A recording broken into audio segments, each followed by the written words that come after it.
ओम नमो भगवते वासुदेवाय। आज हम श्री गर्ग संहिता के विश्वजीत खंड का 20वां अध्याय सुनेंगे। इसमें हम सुनेंगे कौरवों की सेना का युद्ध भूमि में आना, दोनों ओर के सैनिकों का तुमुल युद्ध और प्रद्युम्न के द्वारा दुर्योधन की पराजय। तो ये शुरू करते हैं। श्री नारद जी कहते हैं, राजन, उसी समय जिनकी क्रोधाग्नि भड़क उठी थी, वे समस्त कौरव भी अपनी अपनी सेनाओं के साथ प्रद्युम्न का सामना करने के लिए निकले। रत्न जटित कंबल से अलंकृत और सोने की सांकलों से सुशोभित 60,000 हाथी विजय ध्वज फहराते हुए निकले।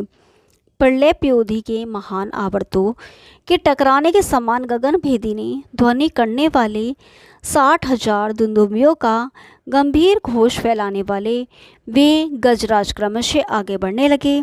लोहे के कवच बांधे तथा शीर शस्त्राण धारण किए 2 लाख महामल भी युद्ध के लिए निकले। उनके साथ बहुत से हाथी और सांड भी थे। तदंतर सोने के कंगन, बाजूबंद, किरीट और कुंडल पहने स्वर्ण में कवच धारण किए 2 लाख गजारोही योद्धा निकले। तत्पश्चात पीले कवच और टीढ़ी पगड़ी से सुशोभित 2 लाख वीर योद्धा, जो अनेक संग्रामों में विजय कीर्ति पा चुके थे, युद्ध के लिए निकले। वे भी हाथियों पर ही बैठे थे। कोई लाल रंग के वस्त्र पहने और कोई लाल रंग के ही आभूषणों से विभूषित थे। वे लाल रंग की ही छूल से सज्जित ऊंचे गजराजों पर चढ़कर युद्ध के लिए निकले थे। कुछ हाथी सवार योद्धा काले रंग के कपड़े पहने हुए थे, कुछ हरे वस्त्रों से सुसज्जित थे, कुछ लोग श्वेत वस्त्र धारण किए हुए और कुछ गुलाबी कपड़ों से सजे हुए युद्ध के लिए आए थे। करोड़ों राज नए कुमार देव विमानों के समान रथों पर बैठकर आए थे, जो अत्यंत ऊंचे और सिंह ध्वज से सुशोभित थे। उन रथों पर पताकाएं फहरा रही थी। अंग वंग तथा सिंधु देशों में उत्पन्न हुए चंचल घोड़ों पर, जो मन के समान वेगशाली तथा सोने के आभूषणों से विभूषित थे, सवार हो बहुत से क्षत्रिय योद्धा शस्त्र लिए नगर से बाहर निकले। राजन, लोहे के कवचों से अलंकृत तथा विद्याधरों के समान युद्ध कुशल बहुसंख्यक वीर चारों ओर से झुंड के झुंड निकलने लगे। भेरी, मृदंग, पटह और आनक आदि युद्ध के बाजे बजने लगे। सूत, मागध और बंदीजन कौरवों का यश गा रहे थे। धृतराष्ट्र पुत्र दुर्योधन अपनी विशाल सेना के बीच बहुत बड़े रथ पर बैठा शोभा पा रहा था। वह रथ चंद्रमंडल के समान उज्ज्वल तथा 4 योजन के घेरे वाले छत्र से अलंकृत हो अत्यंत मनोहर प्रतीत होता था। वह छत्र उसे राजाओं की ओर से भेंट के रूप में प्राप्त हुआ था। हीरे के बने हुए दंड वाले बहुत से व्यंजन चंवर डुलाने वालों के हाथों में सुशोभित हो उस रथ की शोभा बढ़ाते थे।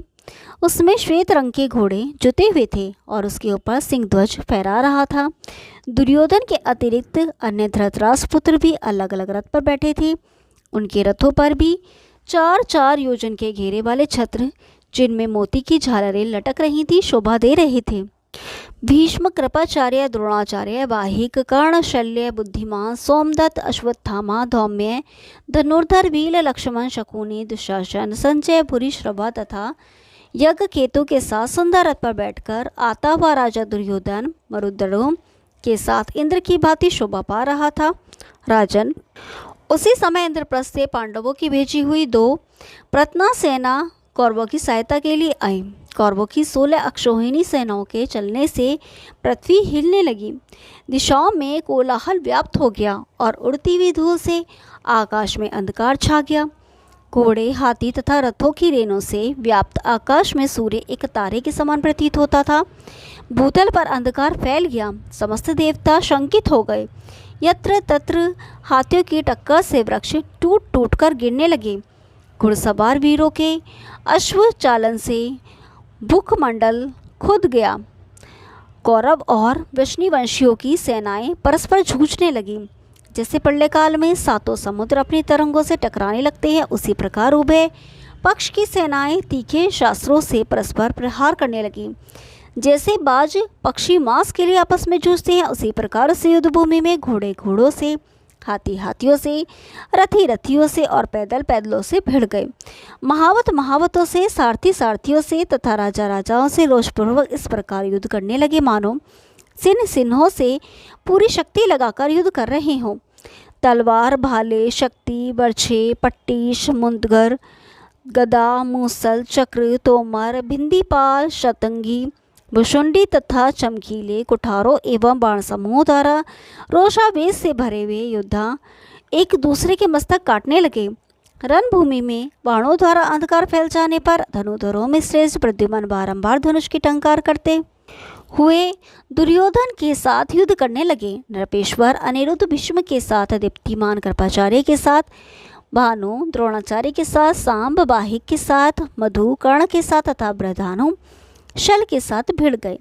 मैथिल श्री कृष्ण के पुत्र चित्रभानु बुद्धिमान सोमदत्त के साथ, व्रक अश्वत्थामा के साथ, अरुण धौम्य के साथ, पुष्कर दुर्योधन पुत्र लक्ष्मण के साथ, कृष्ण कुमार वेदबाहु उसे महायुद्ध में शकुनी के साथ, श्री हरि के पुत्र श्रुतदेव संग्राम में दुशासन के साथ तथा सुनंदन संजय के साथ युद्ध करने लगे। राजन गद विदुर के साथ, कृतवर्मा भूरिश्रवा के साथ तथा अक्रूर यज्ञ केतु के साथ संग्राम भूमि में लड़ने लगे। इस प्रकार दोनों सेनाओं में परस्पर अत्यंत भयंकर युद्ध छिड़ गया। श्री कृष्ण कुमार प्रद्युम्न ने दुर्योधन की विशाल सेना को अपने बाण समूह द्वारा उसी प्रकार मत डाला जैसे वराह अवतारधारी भगवान ने प्रलय काल के महासागर को अपनी दाढ़ से विशुद्ध कर दिया था। बाण से विदृढ़ मस्तक वाले हाथियों के मुक्ताफल आकाश से गिरते समय ऐसी शोभा पा रहे थे मानो रात में भूतल पर तारे बिखर रहे हों। मैथिलेंद्र प्रद्युम्न ने अपने बाणों से उस महासमर में सारथी, रथी एवं रथों को उसी तरह मार गिराया जैसे वायु अपने वेग से बड़े बड़े वृक्षों को धराशाही कर देती है। उस समय दुर्योधन बार बार अपने धनुष को टंकारता हुआ वहां आ पहुंचा। उसने उस युद्ध में 10 बाणों को प्रद्युम्न पर छोड़ा, किंतु यादवेश्वर भगवान प्रद्युम्न ने उन बाणों को अपने ऊपर पहुंचने के पहले ही काट गिराया। तब दुर्योधन ने पुनः प्रद्युम्न के कवच को अपना निशाना बनाकर सोने के पंख वाले 10 सायक चलाए। वे सायक प्रद्युम्न के कवच को विदीर्ण करके उनके शरीर में समा गए। तत्पश्चात सहस्र बाण समूह द्वारा प्रहार करके धृतराष्ट्र के बलवान पुत्र महावीर दुर्योधन ने प्रद्युम्न के रथ के सहस्र घोड़ों को मार डाला। फिर 100 बाणों से प्रत्यंच सहित उनके उत्तम धनुष को भी खंडित कर दिया। प्रद्युम्न उस रथ को त्याग कर तत्काल दूसरे रथ पर जा बैठे। इसके बाद उन्होंने भगवान श्री कृष्ण के दिए हुए धनुष को हाथ में लेकर उस पर विधिपूर्वक प्रत्यंचा चढ़ाई और एक बाण का संधान करके उसे अपने कान तक खींचा। फिर बाहुदंड के वेग से उस बाण को दुर्योधन के रथ के नीचे धंसा दिया। वह बाण दुर्योधन के रथ को ले उड़ा और 2 घड़ी तक उसे आकाश में घुमाता रहा। तत्पश्चात जैसे छोटा बालक कमंडलू को फेंक देता है, उसी प्रकार उस बाण ने दुर्योधन के रथ को आकाश से नीचे गिरा दिया।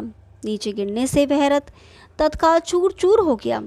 उसके सभी घोड़े सारथी सहित मृत्यु के ग्रास बन गए। महाबली धृतराष्ट्र पुत्र तत्काल दूसरे रथ पर जा बैठा। उसने 10 सायकों द्वारा युद्धभूमि में प्रद्युम्न को घायल कर दिया। उन सायकों से आहत होने पर भी श्री कृष्ण कुमार प्रद्युम्न फूल की माला से मारे गए हाथी की भांति तनिक भी विचलित नहीं हुए। उन्होंने श्री कृष्ण के दिए हुए कोदंड पर एक बाण रखा और उसे चला दिया। वह बाण रथ सहित दुर्योधन को लेकर जो ही महाआकाश में पहुंचा, त्यों ही प्रद्युम्न का छोड़ा हुआ दूसरा बाण में शीघ्र उसे लेकर और भी आगे बढ़ गया। अब तक तीसरा बाण भी वहां पहुंचा। उसने अश्व तथा सारथी सहित उस रथ को लेकर राजमंदिर के आंगन में आकाश से धृतराष्ट्र के समीप इस प्रकार लापटका मानो वायु ने कमलकोश को उड़ाकर नीचे डाल दिया हो। उस रथ को वहां गिराकर वह बाण रणभूमि में प्रद्युम्न के पास लौट आया। नीचे गिरते ही वह रथ अंगार की भांति बिखर गया। दुर्योधन मुख से रथ वमन करता हुआ मूर्छित हो गया। ओम नमो भगवती वासुदेवाय। कल 21वां अध्याय सुनेंगे। तब तक के लिए नमस्कार।